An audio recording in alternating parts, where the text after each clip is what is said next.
এখন বাজারে যেদিকেই তাকাবে সেদিকেই শুধু এখন পাকা আম। তাই আজকে পাকা আম দিয়েই তোমাদের জন্য নিয়ে আসলাম একটি ভিন্ন স্বাদের রেসিপি। খেতে কিন্তু এটা খুব দুর্দান্ত হয়। তাহলে চলো বেশি কথা না বলে রেসিপিটা শুরু করা যাক। আর রেসিপিটা যদি ভালো লাগে তাহলে একটা লাইক, কমেন্ট, শেয়ার আর ফলো করে দিও। প্রথমেই একটা মিক্সিং জারের মধ্যে 1 বাটি মতো সুজি দিয়ে দিচ্ছি। সেটাকে ভালো করে পাউডার করে নেব। ওই দারদারা মতো একটু সুজির পাউডার হবে। এবারে ভিডিওতে দেখলে যে আমরা 4খানা বড় বড় সাইজের পাকা আম নিয়েছি, সেই আমগুলোকে ভালো করে পরিষ্কার করে ধুয়ে মিক্সি জারের মধ্যে দিয়ে দিচ্ছি। আর দিয়ে দিচ্ছি এখানে স্বাদ মতো চিনি। এখানে যে যেরকম তোমরা মিষ্টি খাবে সেই অনুযায়ী কিন্তু চিনিটা অ্যাড করবে। দিয়ে একটা পেস্ট বানিয়ে নেব। এবারে ওই গুঁড়ো করা সুজির মধ্যে দিয়ে দিচ্ছি ম্যাঙ্গো পাল্পটা, আর দিয়ে দিচ্ছি 1 বাটি মতো ময়দা, আর দিয়ে দিচ্ছি 2 টিস্পুন মতো মৌরি।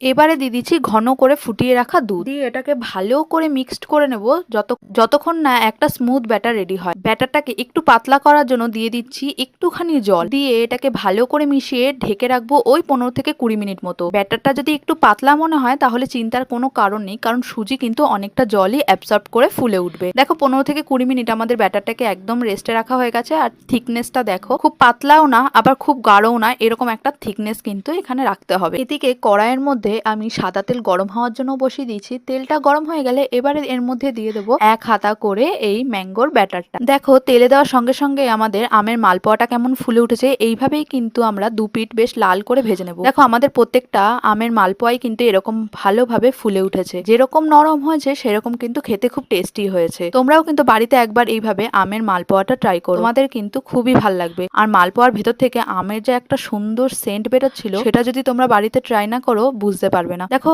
আমাদের প্রত্যেকটা মালপোয়াই কিন্তু ভাজা হয়ে গেছে। তোমাদের সঙ্গে একটু দেখাচ্ছি। দেখো ভিতরটাও কতটা জালি জালি হয়েছে, একদম পারফেক্ট দোকানের মতো। তাহলে বলো আজকে আমার এই রেসিপিটা তোমাদের কেমন লাগলো? ভালো লাগলে একটা লাইক, কমেন্ট, শেয়ার আর ফলো করে দিও। দেখা হবে অন্য একটা ভিডিওতে। টাটা।